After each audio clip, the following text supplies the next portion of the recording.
So hello and welcome. In today's video I will show you how you can disable driver signature enforcement in your Windows laptop and PC. So let's see how to do it. To do this we need to restart our computer while pressing the shift button from the keyboard. So press and hold shift and then restart. Now you can release the shift button. And now our computer is booting, and it may take some time depend on your PC hardware, so be patient. And from this screen select troubleshoot, then advanced options, then startup settings.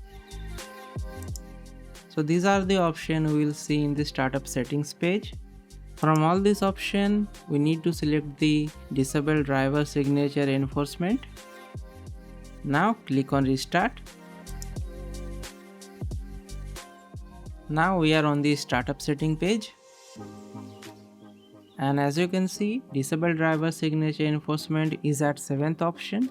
So to select it simply press 7 from your numberic pad, or you can also press F7 from your function keys. I am pressing 7 from numberic keypad. Now our computer is rebooting again, and for this time the driver signature enforcement will be disabled while booting. So now you can do all your experiment on Windows 11, and after that restart your computer like you normally do, and next time it will boot normally. Okay, so that's all for today. See you in my next video. Till then, bye, take care, be happy and always smile, and I hope you have learned something.